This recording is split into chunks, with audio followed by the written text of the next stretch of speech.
اللهم صل على سيدنا نبينا ومولانا محمد مبارک وسلم. صم بکم عمی فهم لا یرجعون. اس کے بارے میں یہ بتایا کہ یہ تشبیہ کے طور پر ہے، یعنی ہم صم بکم، تو ضمیر یہ منافقین کے لیے ہے، کیونکہ انہوں نے اپنے سننے دیکھنے بولنے کے قوا کو حق میں استعمال نہیں کیا، اس لیے ان کو بہرا گونگا اندھا قرار دیا گیا. اور دوسری صورت یہ ہے کہ ضمیر مستوقدین کے لیے اور ذهب اللہ بنورہم کی، اور ایسی یہاں بھی. تو اس کے لیے کہا ہے کہ اگر یہ ضمیر اذا جعلت ضمیر للمنافقین، یعنی یہ تشبیہ بلیغ کی صورت اس وقت ہے جبکہ ضمیر کو منافقین کے لیے قرار دو، اس بنا پر کہ آیت تمثیل کا فضلکا یعنی خلاصہ، فضلکا کہتے ہیں حساب کو، ٹوٹل کو، تمثیل کا خلاصہ اور نتیجہ. اور اگر مستوقدین کی قرار دو تو یہ اپنی حقیقت پر ہے. یعنی اور معنی یہ ہے کہ جب انہوں نے آگ جلائی، لما خدو نارن ذهب اللہ بنورہم، ذهب یہ لما کا جواب ہوگا، فا نہیں ہوگا، ماضی جزا واقع تو فا ناجائز ہے. جب انہوں نے آگ جلائی، اللہ نے ان کی روشنی ختم کر دی اور ان کو ہولناک تاریکیوں میں کر چھوڑا، جنہوں نے ان کو دہشت زدہ کر دیا اس حد تک کہ ان کے حواس مختل ہو گئے. وانتقضت قواہم، اور ان کی قوتیں ٹوٹ گئیں. یعنی سخت تاریکیوں اور ہول میں پڑنے کی وجہ سے واقعتاً ان کی سماعت بصارت گویائی سب زائل ہو گئی. تو یہ حقیقی معنی پر ہوگا کہ واقعی بہرے گونگے اندھے ہو گئے. اب یہاں پر ایک شاذ قرات ہے سمن بکمن عمین، یہ تینوں نصب کے ساتھ پڑھا گیا ہے. تو اب ترکیب اس کی کیا ہوگی؟ تو اس کو کہا کہ ترکہم کے مفعول سے حال ہوگا، ان کو تاریکیوں میں کر چھوڑا اس حالت میں کہ بہرے گونگے اندھے ہیں. اچھا، اب یہاں سمم بکم عما اس کا معنی بیان کیا ہے.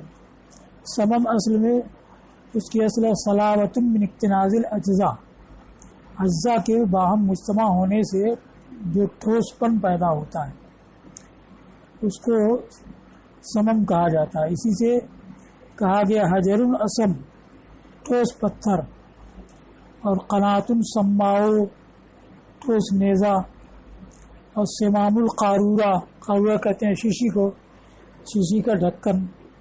تو اس میں ٹھوس پن ہوتا ہے، اس وجہ سے ان سب کے لیے اسم سماؤ سمام بولا گیا. اب اس کے بعد سمم بہرا پن کو کہا گیا ہے. تو اس کی وجہ بیان کی ہے کہ اصل میں سماعت واقع ہوتی ہے اس طرح سے کہ جب کوئی قرع یا قل واقع ہوتا ہے تو ہوا میں اس کی کاپی پیدا ہو جاتی ہے اور وہ ہوا تموج کے ساتھ پہنچتی ہے کان تک، اور کان میں اندر جوف ہے تو اس جوف تک وہ ہوا پہنچتی ہے اور اس کی وجہ سے سماعت واقع ہوتی ہے. اور جب کان میں وہیں جوف نہ ہو بلکہ بھرا ہوا ہو تو سماعت واقع نہیں ہوگی. تو وہاں بھی ٹھوس پن ہو جاتا ہے اس وجہ سے کہ اجزاء بھرے ہوئے ہوتے ہیں. اب اس سے یعنی سبب سے سمع کے فقدان کو موسوم کیا گیا، اس لیے کہ اس کا سبب یہ ہوتا ہے کہ سوراخ کا سماخ یعنی کان کا سوراخ کا اندرونی حصہ یہ بھرا ہوا ہوتا ہے جس میں تجویف نہیں ہوتی. ایسی تجویز نہیں ہوتی ہے جو مشتمل ہو اس ہوا پر جو اپنے تموج سے آواز کو سنائے، اور جو وہی خول ہوتا ہے، کھلا جوف ہوتا ہے تو یہ باہر کی ہوا تموج کے ساتھ وہاں تک پہنچتی ہے، اور جب وہاں تک پہنچے گی تو سماعت واقع ہوگی. اور جب وہاں پر بھرا ہوا ہو تو آواز وہاں پہنچے گی ہی نہیں، نہ سماعت واقع ہوگی. بکم معنی خرس، گونگا پن. اور فرق بھی کیا گیا ہے کہ بکم اس کو کہتے ہیں جو پیدائشی اور خرس جو بعد میں ہو. والعما عدم البصر اما من شان ان یبصر، اس کا نہ دیکھنا جس کی شان ہو دیکھنا، یعنی جو سماعت کی قوت والا ہو اس کا نہ دیکھنا یہ عما رہتا ہے، عما کہلاتا ہے. اور کبھی عدم بصیرت کو بھی عما کہا جاتا ہے. فہم لا یرجعون، وہ بہرے گونگے اندھے ہیں تو پلٹنے والے نہیں ہیں. تو سم بکم عمی منافقین کے لیے ہو تو اس کے لحاظ سے تفسیر کی ہے، چونکہ رجاء کا صلہ الا بھی آتا ہے، رجاء الا بیتی، اور عن بھی آتا ہے رجاء عن سفری، تو دونوں کے لحاظ سے دکھایا ہے پلٹنے والے نہیں اس ہدایت کے، لوٹنے والے نہیں اس ہدایت کی طرف جس کو بیچا اور ضائع کیا، یا لوٹنے والے نے اس گمراہی سے جس کو خریدا۔ اور مستوقدین کے لحاظ سے یہ یعنی وہ بہرے گونگے اندھے فہم متحیرون، تو وہ حیرت زدہ ہیں، جانتے ہیں کہ آگے بڑھے کہ پیچھے ہٹیں، اور جہاں سے ابتدا کی تھی وہاں کیسے پلٹیں۔ اور فہم میں فا جو ہے یہ مابعد کا ماخذ بھی مرتب کرتا ہے، تو اس سے یہ ظاہر ہوا کہ انہی اوصاف کی وجہ سے وہ منافقین ہدایت کی طرف لوٹنے والے نہیں یا ضلال سے باز آنے والے نہیں، یا یہ مستوقدین انہی اوصاف کی وجہ سے حیرت میں پڑے ہوئے ہیں تو وہ لوٹنے والے نہیں ہیں۔ تو فا اس بات پر دلالت کرنے کے لیے کہ احکام سابقہ سے ان کا متصف ہونا یہی ان کی حیرت اور پابندی کا سبب ہے۔ اور کصیب من السماء، یہ دوسری مثل ہے، مثل ان کا مثل الذی استوقد نارا، کہ ان کی مثل اس کی طرح جس نے آگ جلائی، یا کمثل الذی کمثل ذوی السیب، تو یہ عطف الذی استوقد پر، تو یعنی کمثل ذوی السیب، اب ذوی کو نکالا، کمثل سیب خالی نہیں کہا، تو اس لیے کہ آگے آ رہا ہے یجعلون اصابعہم فی آذانہم، تو یجعلون کی ضمیر کا مرجع چاہیے، تو یہاں پر ذوی یا اصحاب مقدر ہوگا، اسی کی طرح ضمیر لوٹے گی، تو اس وجہ سے ذوی نکالا گیا، جیسے سیب والے یا سیب والوں کی طرح، اور سیب کی پھر صفت ہے فیہ ظلمات و رعد و برق، تصیب من السماء، جیسے آسمان کی بارش جس کے اندر تاریکیہ اور رعد اور برق ہے۔ اب یہاں پر لفظ او آیا، او کصیبن، تو اس کو کہا کہ او تو اصل میں شک میں برابری کے لیے آتا ہے، جیسے رأیت زیدن عمرن، میں نے اس کو دیکھا یا اس کو دیکھا، تو شک میں تساوی ظاہر کرنے کے لیے آتا ہے۔ پھر اس کے اندر وسعت ہوئی تو بغیر شک کے محض برابری کے لیے بولا گیا، جیسے جالس الحسن اب ابن سیرین، حسن بصری کی ہم نشینی کرو یا محمد ابن سیرین کی، مطلب یہ ہے کہ دونوں ہی ہم نشینی کے لائق ہیں، دونوں کی ہم نشینی مناسب و برابر ہے۔ اور جیسے کہ باری تعالیٰ کے ارشاد وَلَا تُطِعْ مِنْهُمْ آثِمًا أَوْ كَفُورًا، اور ان میں سے کسی گناہگار یا ناشکرے کی بات نہ مانو، اس کی اطاعت نہ کرو۔ دونوں مثالوں کو کہا ہے کہ یہ اور جو اس میں آیا ہے تو یہ حسن مجالسہ، ہم نشینی کے عمدہ ہونے میں، اور عاصم یا کفور کی نافرمانی کے واجب ہونے میں برابری کا افادہ کرتا ہے، اور اسی سے یہ ارشاد ہے او کصیبن، تو ان کی مثل یا تو مستوقد کی طرح ہے یا سیب والوں کی طرح ہے، تو مطلب یہ ہوا کہ منافقین کا قصہ ان دونوں قصوں کے مشابہ ہے، اور دونوں ہی برابر ہے اس بارے میں کہ دونوں ہی سے تشبیہ صحیح ہے، اور تم کو دونوں سے یا دونوں میں کسی ایک سے تمثیل میں اختیار ہے۔ یہاں تک ہو گیا۔ اب لفظ سیب آیا، صحابہ یسوب صوبن، نزلہ بشدت، سختی کے ساتھ بارش کا اترنا، تو اصل میں تو صوب کے معنی اترنے کے معنی میں ہے، تو اسی سے سیب ہوا فاعل کے وزن پر، تو یہ صوب سے فاعل کے وزن پر ہے، اور صوب کا معنی نزول۔ اب اس کے بعد اترنے والی چیز، تو مطر کو یعنی بارش کو بھی کہا جاتا ہے اور سحاب کو بھی کہا جاتا ہے، تو بارش کے لیے سیب کا اطلاق اور استعمال یہ تو عام ہے، مشہور ہے، اور اس میں اترنے کا معنی بھی پایا جاتا ہے کہ بلندی سے اترتی ہے، اور سحاب کو بھی سیب کہا جاتا ہے، تو یہ عام نہیں ہے، اسے اس پر شعر پیش کیا ہے شماخ کا، کہ اس نے کہا عفا آیہ رسط الجنوب مع الصبا واسحم دان صادق الوعد سیبو، تو اس گھر کے نشانات کو مٹا دیا پروائی ہوا کے ساتھ جنوبی ہوا نے، تو ادھر سے پوروائی ہوا چلتی, ادھر سے جنوبی ہوا چلتی, برابر ہوائیں چلتی رہی. اس نے مٹایا. اور کس نے؟ واسحم دان, اسحم کو مانے کالا, دان دنا دنون سے قریب, صادق الواج واضح کا سچا, یعنی گرجے تو پھر برسے بھی, اسی کو سیب کہا ہے. اور ایک کالے بادل نے جو قریب ہے, وعدے کا سچا ہے, اور سیب ہے یعنی بادل ہے, صحاب ہے. تو اب یہ سیب جو ہے مطر کے معنی میں نہیں ہے بلکہ صحابی کے معنی میں ہے, اور آیت میں دونوں کا احتمال ہے. کسیب من السماء, آسمان کی بارش یا بادل کی بارش, کہ بادل کو بھی سما کہا جاتا ہے. کل ما اعلیٰ کا سما, جو بھی تمہارے اوپر ہے سما ہے, تو صحاب کے اوپر بھی سما کا اطلاق ہوتا ہے.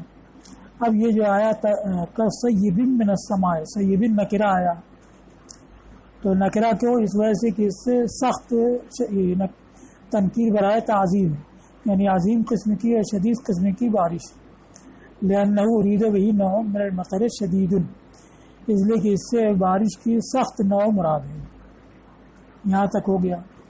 کسیب من السماء, تو بارش تو سما سے ہوتی ہے, پھر السماء کیوں آیا؟ تو اس کو کہا کہ الف لام اس میں استغراق کا ہے, اور سما سے مراد افق سما, یعنی ہر افق سما سے ہونے والی بارش. تو ایک بارش وہ ہوتی ہے جو کسی ایک کنارے سے ہو رہی ہے, تو ایک کنارے سے ہوگی تو اسی طرف میں محدود ہوگی, ہلکی ہوگی, اور ہر طرف سے جو ہونے والی بارش ہوگی تو یہ بہت سخت اور بہت تیز ہوگی. تو لفظ سما میں الف لام جو ہے یہ اس کو بتانے کے لیے ہے کہ غمام بادل یا آسمان کے سارے کناروں کو پکڑے ہوئے ہے. تب بقت تطبیق میں بند کرنا, گھٹا ٹوپ ہونا, تو بدلی گھٹا ٹوپ ہے, آسمان کے سارے کنارے کو گرفت میں لیے ہوئے ہے. تو السما سے مراد کل افق من السما, کل سما سے مراد کل افق من السما, آسمان کے ہر افق سے ہونے والی بارش. اس کو کہا ہے کہ لفظ سما جس پورے آسمان پر جیسے بولا جاتا ہے, ہر طبقے کو کہتے ہیں آسمان کا ایک طبقہ, دوسرا طبقہ, تیسرا طبقہ, اسی طریقے سے ہر ایک ٹکڑے کو بھی, ہر افق کو بھی سما کہا جاتا ہے. اس لیے کہ اس میں سے ہر افق کو سما کہا جاتا ہے, جیسے کہ اس کے ہر طبقے کو سما کہا جاتا ہے. اب اس پر استشہاد ہے کہ آسمان کے ہر حصے کو, ہر ٹکڑے کو بھی سما کہا جاتا ہے, کہ شاعر نے کہا ہے فَأَوَّهْ لِذِكْرَاهَا إِذَا مَا ذَكَرْتُهَا. اس کے بعد ہے وَمِن بُعْدِ أَرْضٍ بَيْنَنَا وَسَمَائِي. اوّہ کا معنی افسوس اس کی یاد پر, جبکہ میں اس کو یاد کروں, اِذَا مَا ذَكَرْتُهَا.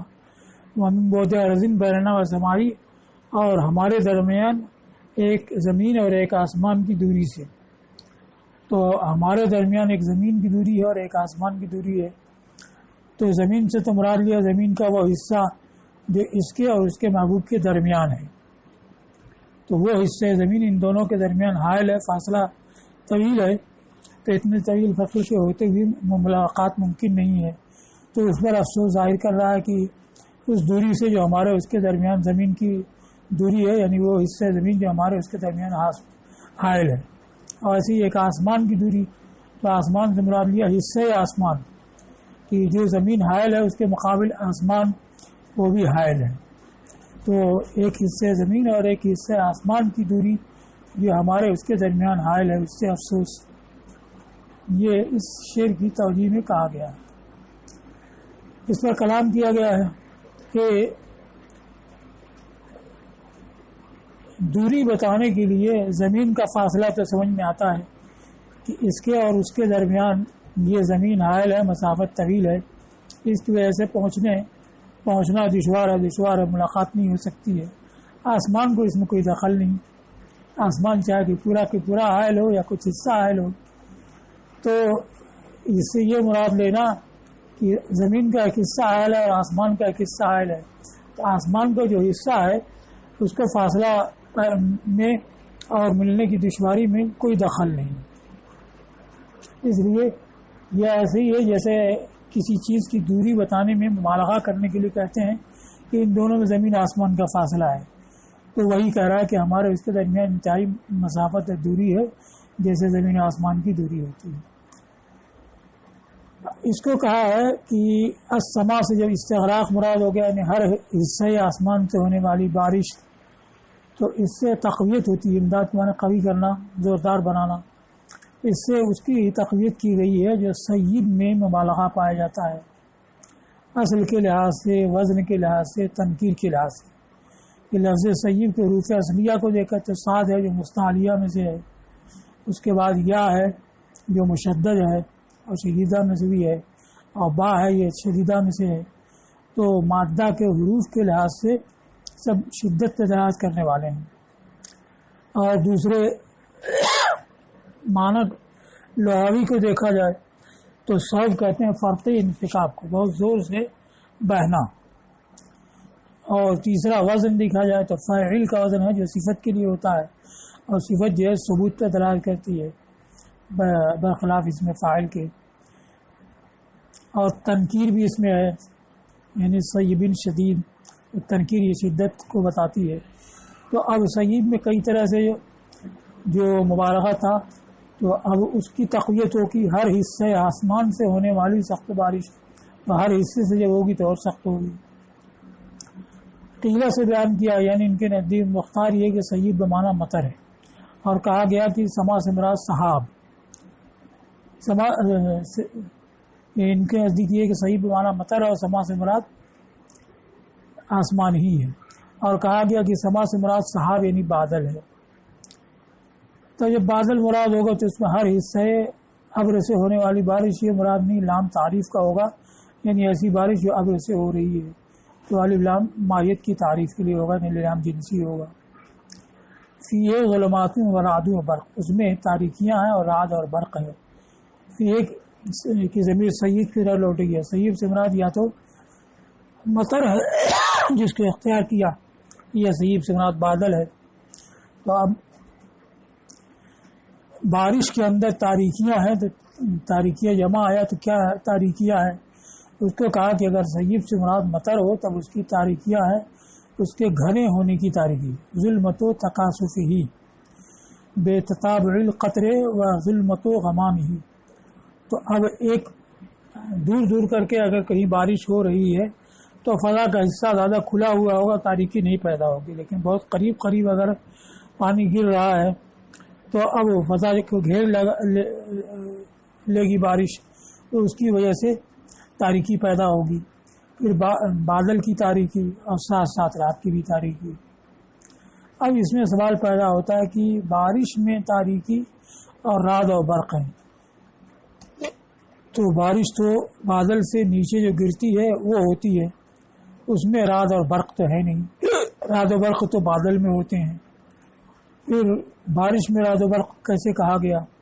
تو اس کو کہا کہ کچھ ملابست کی وجہ سے، کہ جہاں سے بارش ہو رہی ہے بادل سے وہیں پر رعد و برق بھی ہوتے ہیں، یعنی کڑک اور بجلی ہوتی ہے، تو دونوں میں ملابست اور تعلق پایا گیا، اس لحاظ سے کہا گیا کہ بارش میں رعد اور برق ہے، اور اسے یعنی بارش کو رعد اور برق کی جگہ قرار دینا اس وجہ سے کہ یہ رعد اور برق بارش کے بالائی حصے میں و منحدری اور اس کے اترنے کی جگہ میں ہے، ملتبسین بھی، یہ دونوں اس سے ملے ہوئے ہیں، تو بارش بھی بادل سے ہو رہی ہے اور رعد و برق بھی بادل میں ہے، ان دونوں سے ملاپ ہے، اس ملاپ کی وجہ سے کہا گیا کہ اس بارش میں رعد اور برق ہے۔ اور اگر سیب سے مراد صحاب ہو، ایک سیب کی طرح راجع ہے، سیب سے مراد بادل، تو اس بادل میں تاریکی اور رعد و برق ہے، تو رعد و برق ہونا بادل میں تو یہ ظاہر ہے کہ بادل ہی میں کڑک اور بجلی ہوتی ہے۔ اب بادل میں تاریکیاں یعنی ظلمات جمع کیوں آیا؟ تو اس کو بیان کیا، اور اگر اس سے صحاب مراد ہو تو اس کی تاریکی ہے صحمتہ و تطبیقہ، ایک تو اس کا سیاہ ہونا، دوسرے اس کا تابتہ ہونا، اور تیسرے رات کی تاریکی، تو یہ تین طرح کی تاریکیاں ہو گئیں۔